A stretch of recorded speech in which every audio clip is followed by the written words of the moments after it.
আমি বিরোধী দলনেতা বা রাজ্য বিজেপি সভাপতি হিসেবে কথা বলিনি। আমি বলেছি যে তারা সক্রিয়, আমাদের রাজ্যে সক্রিয় একটি শক্তি। তারা যখন কথা বলতে চান, আমি তো আমার নাটক কোনো দলের কথা বলে না, কোনো দলের বিশেষ কোনো রাজনীতির কথা বলে না। আমার নাটক নির্দলীয় কিন্তু অরাজনৈতিক নয়, অর্থাৎ লক্ষ্যবস্তু থাকে সাধারণ মানুষের কল্যাণ। আমার নাটকগুলো যেগুলো একটু বিখ্যাত নাটক, যেমন আমার নাটকের কথা বলতে পারি আমি অনিকেত সন্ধ্যা, বার্ধক্যের যন্ত্রণা নিয়ে নাটক, যেটি গত বছর আমরা ভারতরঙ্গ মহোৎসবে করে এসেছি। তারপরে যে নাটকগুলো দুই হুজুর গপ্প, দায়বদ্ধ, তারপরে এই ইত্যাদি অজস্র নাটক, প্রায় 200টা নাটক নিয়ে আমি লিখেছি বয়সের কারণে। কিন্তু কোনো নাটকে আমি কোনোদিন কোনো রাজনৈতিক দলের পক্ষে বা বিপক্ষে কোনো উক্তি আমার নাটক কেউ দেখাতে পারবেন না, আমি করি না। কারণ থিয়েটার, গান, শিল্প, চলচ্চিত্র সমস্ত মানুষের জন্য, সমস্ত মানুষের এনজয়মেন্টের জন্য। তার ফলে আমাকে বা আমার বিরুদ্ধে যদি কিছু বক্তব্য থাকে বলতেই পারেন একজন থিয়েটারের মানুষ হিসেবে। কিন্তু আমি জীবনে কখনো মানবতার বিরুদ্ধে আমি কখনো একটি লাইনও লিখিনি। আমি সাম্প্রদায়িকতার পক্ষেও কোনো লাইন আমার নাটকে নেই। তার ফলে আমি খুব মুক্ত কণ্ঠে বলতে পারি আমার বাড়িতে সবাই স্বাগত। থিয়েটার বা শিল্প বা চলচ্চিত্র বা ছবি সমস্ত মানুষের কাছে, সমস্ত মানুষের কল্যাণের জন্য। তার ফলে যখন দেখা গেল যে একজন বিধায়ক তার স্পর্ধা এই পর্যায়ে পৌঁছেছে যে তিনি বলছেন যারা এই আর্যিকর কাণ্ডে প্রতিবাদ করছেন যারা, তারা পুরস্কার ফেরত দিয়ে প্রতিবাদ করুন। আমার মনে হলো যে এই ছেলেটিকে তো আমি চিনতাম, ও তো আমার বাড়িতেও এসেছে, নাট্যকর্মী। তার এত বড় স্পর্ধা হলো, সে বানিয়ে বানিয়ে তো এটা বলতে পারে না, সে ফর্ম শুনে বলতে পারে, অথবা পাঠ মুখস্থ করে কথা বলতে পারে। এটা নিশ্চয়ই সরকারের তরফে তাকে বলা হয়েছে বলতে, তাছাড়া সে বলে কি করে? আমি সকালবেলা রাত পর্যন্ত অপেক্ষা করেছি সরকার তার বিরুদ্ধে কি ব্যবস্থা নেন। কোনো ব্যবস্থা নেওয়া হয়নি। শুনেছি নাকি পরবর্তীকালে তিনি নাকি দুঃখ প্রকাশ করেছেন বা এটা জন্য ক্ষমা চেয়েছেন। কিন্তু কে একজন নাকি বলেছেন যে কে কাঞ্চন মল্লিক, যার জন্য চন্দনবাবু এসব ছেড়েছিলেন, কে কাঞ্চন মল্লিক? মানে তিনি একজন বিধায়ক, কে কাঞ্চন মল্লিক কি?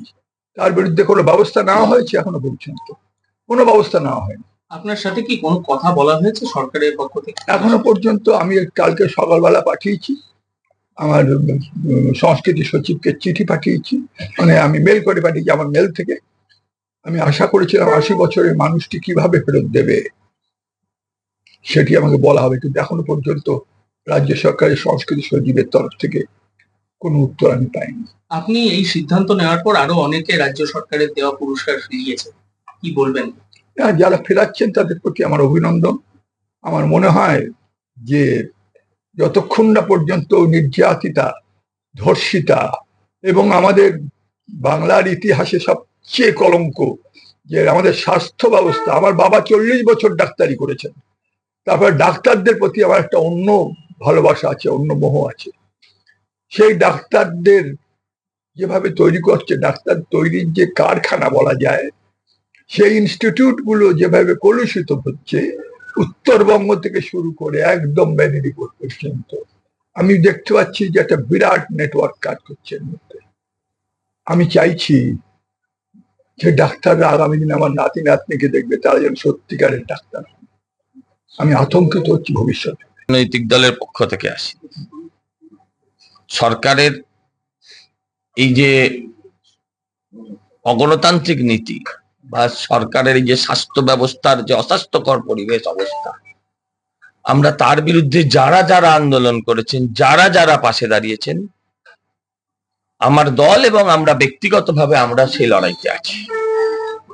এখানে তৃণমূল বিজেপি করতে এখানে আসেনি। আমরা দেখেছি এদের সব কচিকাঁচা নেতাদের ঔদ্ধত্যের পড়েছে। একজন নয়, একটা কাঞ্চন মল্লিক স্ক্রিপ্ট পাঠ করেছে তা তো নয়, কুণাল ঘোষ একই কথা বলেছিল, অনেকেই এ ধরনের কথা বলেছে। তো যখন মুখের মতন জবাব দিয়ে যে ফিরিয়ে দিয়ে দেখাও, যখন যারা ফিরিয়ে দিয়েছেন আমি তাদেরকে প্রণাম করতে এসেছি, আমি কৌস্তব তাদেরকে প্রণাম করতে এসেছি, কোনো রাজনৈতিক উদ্দেশ্য নিয়ে আসিনি। আমাদের অপোজিশন লিডার আমাকে বলেছিলেন, ওকে বলেছেন যে গিয়ে একবার প্রণাম করে এসো, আমরা সেটাই করতে এসেছি। সব থেকে বড় কথা, একজন ব্যারাকপুরের সহনাগরিক হিসাবে, এবং চন্দন জেঠু আমার মানে দীর্ঘদিনের আমাদের পরিচিত ব্যারাকপুরের, উনি আমাদের গর্ব। যেই সিদ্ধান্ত উনি নিয়েছেন, দেখুন একটা সময় আমরা দেখেছিলাম এই বাংলাতেই নাইট উপাধি ফেরত দিয়েছিলেন রবীন্দ্রনাথ ঠাকুর, এবং একটা ঘটনাকে কেন্দ্র করে একটা প্রতিবাদী একটা ভাবমূর্তিকে প্রতিবাদী ভাবমূর্তি সামনে রেখে একই জিনিস আজকে সরকারের এই যে চরম ঔদ্ধত্য একটা দেখা যাচ্ছে, সরকারের যে এই যে মনোভাব, যে সবকিছুটা তারা নিজেদের পৈতৃক সম্পত্তি হিসাবে মনে করছে, এই পুরস্কার বা কোনো কিছু, এগুলো তো কোনো কিছু চামচাবাজি করে বা পদলেহন করে পাওয়া বিষয় নয়। যারা পেয়েছে তারা নিজেরা কষ্টার্জিত বিষয় এগুলো, সেই জায়গা থেকে এই উপলব্ধিগুলো তাদের নেই, তারা নির্বোধ বলে তারা এই কথাগুলো বলছেন। কিন্তু চন্দনবাবু যেটার পরিচয় দিয়েছেন সেটা হচ্ছে শিরদাঁড়ার পরিচয় দিয়েছেন। বাঙালি হিসাবে, ব্যারাকপুরবাসী হিসাবে, আপামর সকল বাঙালিদের, আজকে চন্দনবাবু সকল বাঙালিদের যে প্রতিবাদী সত্তা, সেই প্রতিবাদী সত্তার প্রতীক হয়ে থাকলেন। চন্দনবাবুকে প্রণাম করতে আসা, শুভেন্দুবাবু বলেছিলেন আসার কথা, এবং উনি সময়ের জন্য আসতে পারেননি, ফোনে কথা বলেছেন। সকালবেলায় বিজেপি রাজ্য সভাপতি সুকান্ত মজুমদার উনি বিষয়টা সকালে অবগত হয়েছিলেন, এবং উনিও বলেছিলেন যে আমি একবার ফোনে কথা বলবো, এবং উনাকে ফোনে আমন্ত্রণও জানিয়েছেন একসাথে চা খাওয়ার জন্য। তো এই বিষয়গুলো কোনো কিছু রাজনৈতিক ব্যাপার নয়, সম্পূর্ণভাবে একজন মানুষ, একজন বাঙালি, একজন আপামর সংস্কৃতিবান মানুষ, তার পাশে দাঁড়ানো, এর মধ্যে কোনো রাজনীতি নেই।